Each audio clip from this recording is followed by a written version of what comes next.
하나님의 말씀 열왕기상 18장 41절에서 44절까지 말씀 같이 읽겠습니다. 엘리야가 아합에게 이르되 올라가서 먹고 마시소서 큰 비소리가 있나이다. 아합이 먹고 마시러 올라가니라. 엘리야가 갈멜산 꼭대기로 올라가서 땅에 꿇어 엎드려 그의 얼굴을 무릎 사이에 놓고 그의 사환에게 이르되 올라가 바다 쪽을 바라보라. 그가 올라가 바라보고 말하되 아무것도 없나이다. 이르되 7번까지 다시 가라. 7번째 이르러서는 그가 말하되 바다에서 사람의 손만한 작은 구름이 일어나나이다. 이르되 올라가 아합에게 말하기를 비에 막히지 아니하도록 마차를 갖추고 내려가소서 하라 하니라. 아멘. 주 안에 사랑하는 여러분, 여러분의 기도가 주님 앞에 응답받는 기도 되기를 원합니다. 여러분, 학생들은 공부 잘하기를 기도합니다. 학생들은 좋은 대학 가기를 기도해요. 학생들은 취업 잘 되기를 기도합니다. 다 자기의 소원에 따라 기도해요. 그런데 그 기도에 대해서 확신을 하기보단 늘 의심합니다. 기도하면서 불안합니다. 기도하면서 걱정해요. 기도하면서 염려합니다.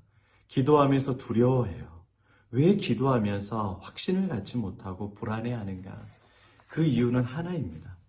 하나님의 영광을 위해서 기도하지 않고 내 영광을 위해서 기도하기 때문에 그렇습니다. 타락한 인간은 하나님의 영광을 위해서 기도하는 방법을 까먹었습니다. 타락한 인간은 자기의 영광을 위해서 기도합니다. 자기의 평안을 위해서 기도해요. 자기의 만족을 위해서 기도해요. 그게 잘못된 것이냐? 연약하니까 기도하지. 자식이 부모에게 달라고 하는 게 뭐가 잘못됐느냐? 잘못된 것 없습니다. 그러나 여러분, 우리가 우리의 영광을 위해서 기도하고 우리의 필요를 위해서 기도하면 문제는 내가 하나님이 돼버리는 거예요. 아이들이 달라는 거 다 주면 어떻게 됩니까? 망하는 겁니다. 아이들에게 칼을 주고 아이들이 하루 종일 핸드폰을 보게 하고 아이들이 하고 싶은 거 다 하게 냅두면 그 아이 망하는 거예요. 죽이는 거예요. 결국에는 그 아이가 어디에 가 있느냐? 제일 밑바닥 인생이 되어 있습니다. 감옥을 들락날락하는 인생이 되어 있어요. 그러니까 아이는 자기가 원하는 것을 해서는 결코 성장할 수 없고 행복할 수 없고 성공할 수가 없습니다. 아이의 수준이 어른의 수준으로 자라가야 돼요. 우리의 기도가 우리의 소원만 기도하면 결코 하나님이 응답해 주지 않습니다. 마음의 평안, 믿음의 성장이 이루어지지 않습니다. 우리의 기도가 자라기 위해서, 우리의 기도가 응답받는 기도가 되기 위해서 가장 확실한 건 뭐냐면 내 소원과 내 필요보다 하나님의 영광을 위해서 기도해야 돼요. 엘리야의 기도를 보면 자신의 필요, 자신의 소원을 기도한 것이 아니라 먼저 하나님을 구합니다.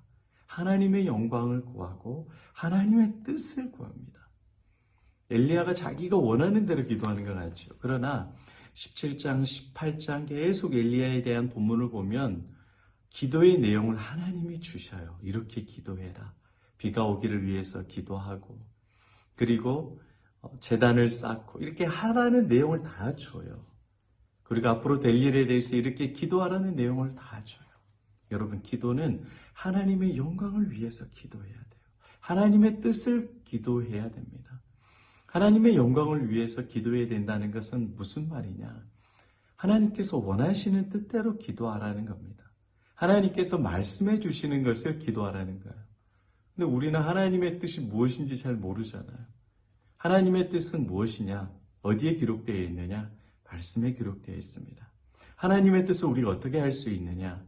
예배 가운데 주님께서 말씀해 주셔요. 하나님께서 세우신 주의 종들을 통해서 이렇게 기도하라는 하나님의 메시지를 주십니다. 설교 가운데, 찬양 가운데, 여러분이 회개하며 주님 앞에 엎드릴 때에 하나님께서 기도할 내용을 주십니다. 그러니까 여러분, 내 소원대로, 내 필요대로 우선 기도하면 하나님께서 불쌍히 여겨주셔서 응답해 주시지만 우리의 믿음이 자라지 않아요. 결국에는 왜 하나님께서 기도해 주시지 않느냐 원망하고 하나님을 떠나는 자가 됩니다. 그래서 우리의 기도의 내용이 바뀌어야 돼요. 어떻게 해요? 하나님의 영광과 하나님의 뜻을 구하는 자로 바뀌어야 됩니다. 이번 주에도 주님께서 주일날에 말씀을 주시고 또 여러분이 말씀을 읽을 때 말씀을 깨닫게 해주시고 새벽 묵상과 수요 예배를 통해서 꾸준히 말씀해 주시나요? 제자반과 재직 훈련을 통해서 주님께서 여러분들에게 계속 말씀해 주십니다. 그러면 그 말씀의 내용을 붙잡고 하나님 앞에 기도해 보세요. 그리고 여러분의 문제 가운데 하나님의 영광이 나타나고 하나님의 뜻이 이루어지도록 기도해 보세요. 기도할 때 여러분 원망하고 불평하기보단 회개하고 하나님의 뜻이 이루어질 것을 믿음으로, 확신으로, 감사함으로 기도해 보세요. 그러면 여러분이 하나님에 대한 믿음이 굉장히 자라가게 됩니다. 기도에 확신이 있게 됩니다. 기도 응답에 믿음이 있게 됩니다. 여러분 이렇게 하나님의 영광과 하나님의 뜻을 기도하면 얼마나 큰 영혼의 유익이 있는지 아세요?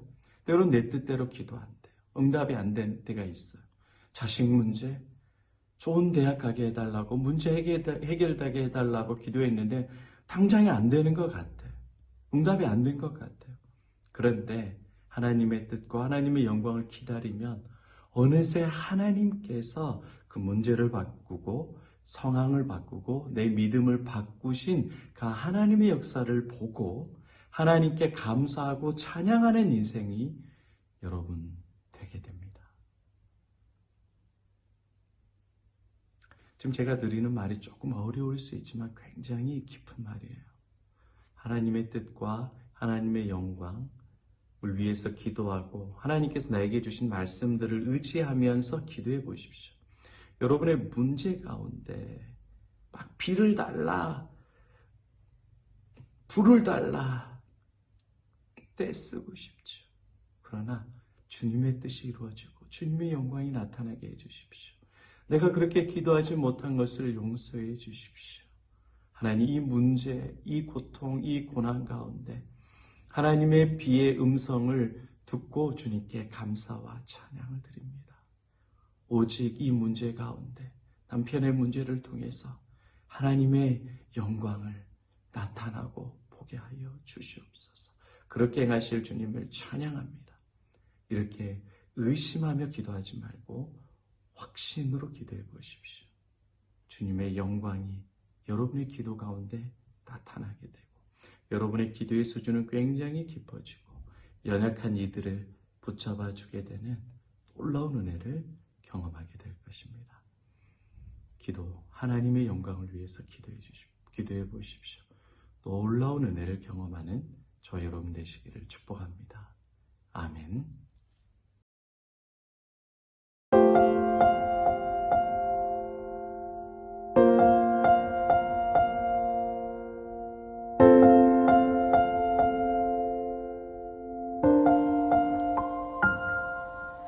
영광을 돌리세 우리 하나님께 존귀